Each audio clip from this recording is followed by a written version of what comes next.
2 minutes sans droit de réplique. On commence avec le groupe de la France Insoumise, Monsieur Alexis Corbière.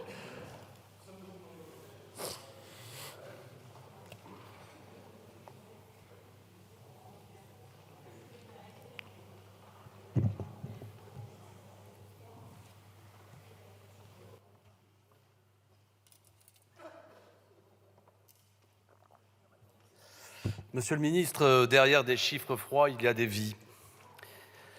En février dernier, monsieur Bruno Le Maire a annoncé une purge budgétaire de 10 milliards d'euros. 10 milliards d'euros. Quelques semaines plus tard, il indiquait aux Français qu'il faudrait faire un effort, vous avez répété ce mot, effort, de 12 à 20 milliards d'euros d'économies supplémentaires pour l'année 2025. Effort, avez-vous dit, mais par qui? Demandez-vous un effort aux grands groupes qui, comme Total, ont réalisé des bénéfices records l'année dernière de 21,7 milliards? Non. Demandez-vous des efforts aux actionnaires qui ont reçu 67,8 milliards d'euros de dividendes l'année dernière? Non. Par contre, pour l'éducation nationale, vous réclamez 692 millions en moins pour l'année prochaine. Vous avez indiqué que l'école était pour vous la mère de nos batailles, à qui je donnerai tous les moyens nécessaires pour réussir, a dit le Premier ministre lors de son discours en quelque sorte d'investiture. Tous les moyens nécessaires pour réussir.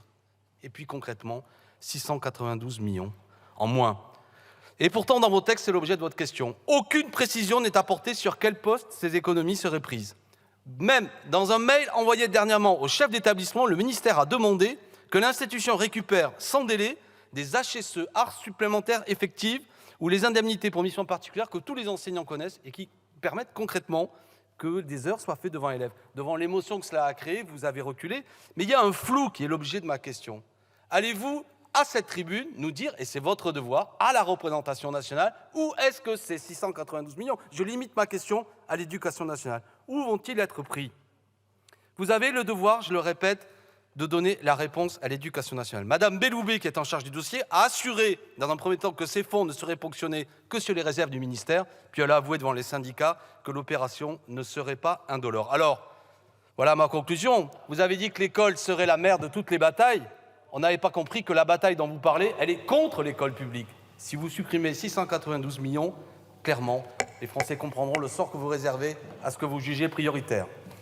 Merci, monsieur le député. Monsieur le ministre.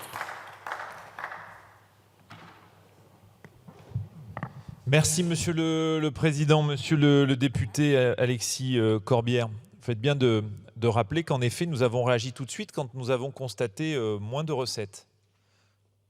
Et moins de recettes, c'est moins de dépenses. Je pense que tout le monde peut le comprendre. Et notamment, ces moindres recettes fin 2023, c'est élevé à plus de 20 milliards d'euros.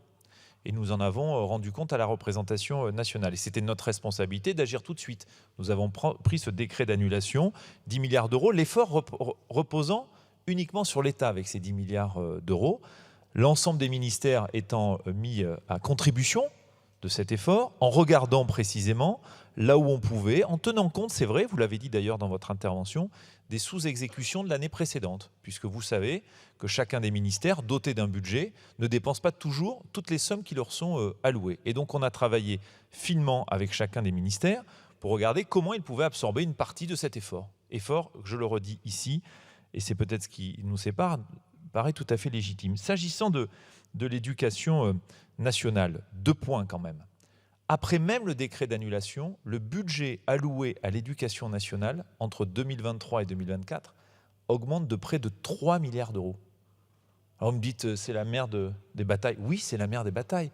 Quand on met dans un budget plus de 3 milliards d'euros supplémentaires sur le budget de l'éducation nationale, je considère et je redis ici que c'est une priorité absolue portée par le gouvernement, le président de la République et le Premier ministre. Et s'agissant de ce décret d'annulation, nous avons toujours dit que ça ne remettait pas en question le schéma d'emploi au sein du ministère de l'Éducation nationale. Et sa décomposition entre ce qu'on appelle le hors T2, en dehors des dépenses de masse salariale, c'est 213 millions d'euros en dehors de la masse salariale et 470 millions d'euros dans la masse salariale, sans remise en question du schéma d'emploi, compte tenu des sous-exécutions constatées chaque année.